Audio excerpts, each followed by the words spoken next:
ya jalan-jalannya. Sekarang saatnya kita. Assalamualaikum warahmatullahi wabarakatuh. Kembali lagi dengan saya, Arif Rahman Deni Wibawono, dalam video Belajar Bahasa Indonesia Sekolah Menengah Pertama kelas 8. Nah, pada video kali ini kita akan meneruskan pembelajaran sebelumnya tentang teks berita. Kalau pertemuan atau video sebelumnya kita membahas tentang mengenal teks berita, kali ini kita akan berlanjut hingga menyimpulkan isi teks berita. Nah, untuk bisa menyimpulkan isi teks berita, ada beberapa tahapan yang harus kalian lalui. Apa saja? Nih, kita lihat. Pada video ini kita akan belajar yang pertama, tahapan pertama, kalian harus tahu dulu apa itu ringkasan. Nah, setelah kalian tahu apa itu ringkasan, kalian harus tahu cara meringkas berita. Ketika kalian sudah bisa meringkas berita, kita akan sampai pada menyimpulkan isi. Nah, tentu saja kalau kita hari ini membahas tentang berita, berarti menyimpulkan isi teks berita. Oke, langsung saja kita langsung masuk ke pembahasan pertama. Ringkasan untuk apa? Nah, ringkasan itu adalah sebuah cara menyajikan karangan dalam bentuk singkat dengan mempertahankan urutan isi dan sudut pandang pengarang aslinya. Jadi misalnya gini, ada sebuah berita yang sangat panjang, misalnya kita katakan saja setengah halaman itu kan.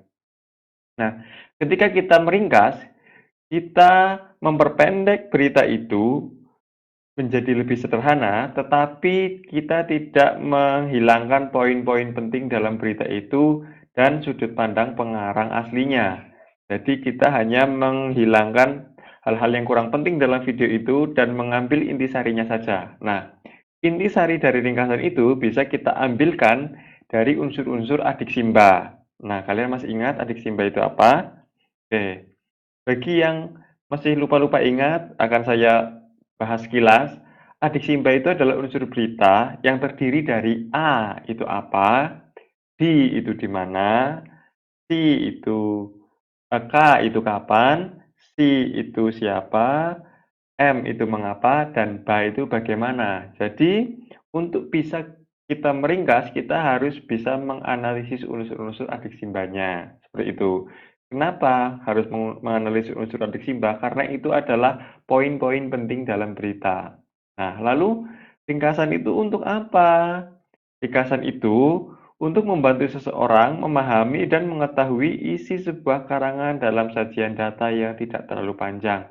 Seperti saya jelaskan tadi, dalam ringkasan kita hanya memperpendek sebuah tulisan, tetapi kita tidak menghilangkan poin-poin pentingnya. Itu seperti itu ya. Nah, pembahasan berikutnya kita masuk ke tahap cara meringkas teks berita. Oke.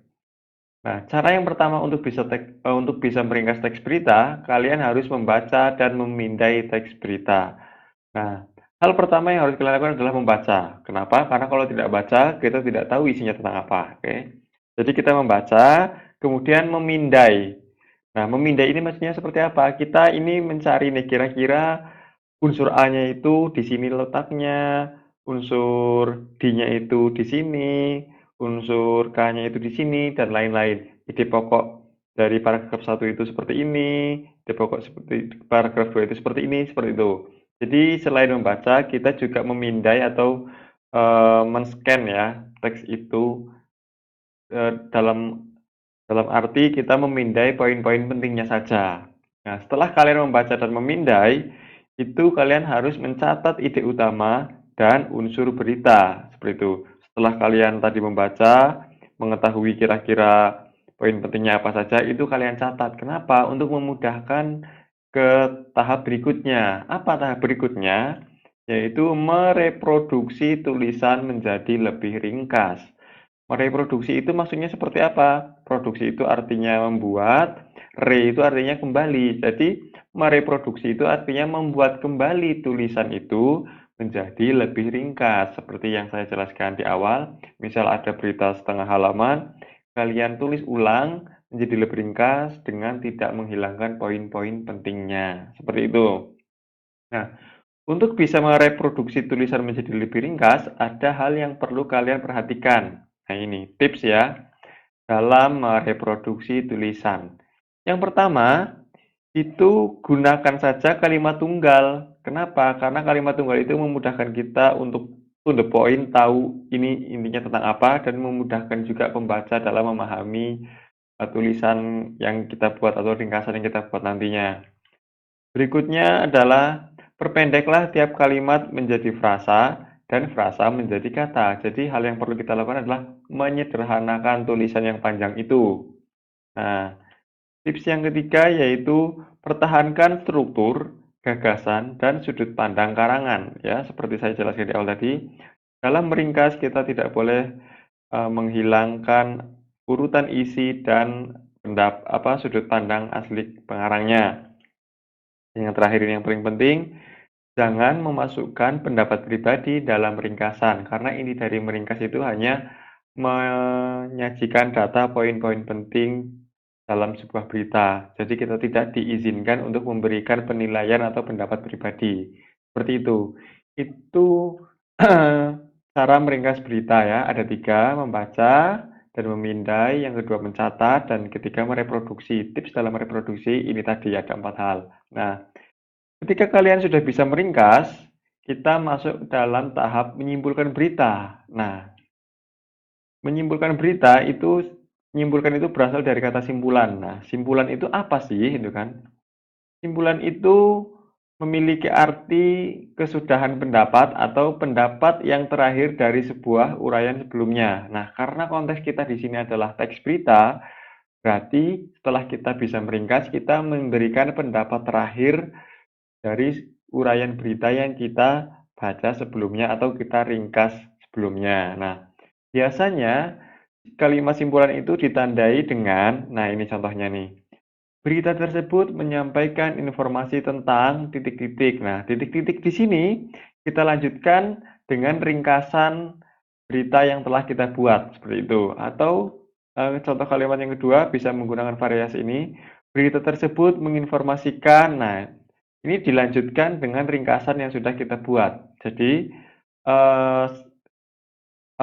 urutan berpikirnya, kesimpulan itu harus memanfaatkan ringkasan terhadap pokok-pokok informasi. Nah, sedangkan pokok-pokok informasi berpatokan pada unsur adik timba. Jadi, seperti itu tahapan-tahapan sehingga kita bisa menyimpulkan suatu teks berita. Nah, untuk memperdalam pemahaman kalian terhadap menyimpulkan teks berita, ada latihan mandiri yang harus kalian selesaikan, yaitu carilah sebuah teks berita di internet, lalu buatlah ringkasannya, kemudian simpulkan isi berita tersebut. Nah, hal pertama yang harus kalian lakukan adalah mencari berita di internet tentang apapun yang kalian suka.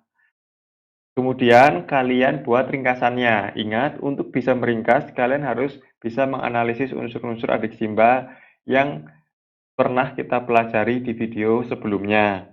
Setelah kalian mampu meringkas, kemudian simpulkan, dan kalimat simpulan itu ditandai dengan contoh tadi yang sudah saya jelaskan. Nah, ketika kalian sudah menyelesaikan latihan mandiri ini, hasil pekerjaan kalian itu bisa kalian konsultasikan kepada guru masing-masing untuk mendapatkan umpan balik apakah pekerjaan kalian itu sudah betul atau masih perlu ada sedikit perbaikan, seperti itu. Nah, kita sudah ada di ujung video pembelajaran ini, tapi seperti biasa sebelum video ini saya tutup, ada kata-kata mutiara untuk kalian, yaitu orang belajar belum tentu sukses, tetapi orang sukses pasti belajar. Nah, terima kasih atas perhatiannya, mohon maaf jika ada salah kata, sampai jumpa di pembelajaran berikutnya. Halo, dukung channel ini dengan cara klik subscribe, dan apabila menurutmu video ini bermanfaat, silakan bagikan ke teman-temanmu agar semakin banyak orang yang belajar hari ini.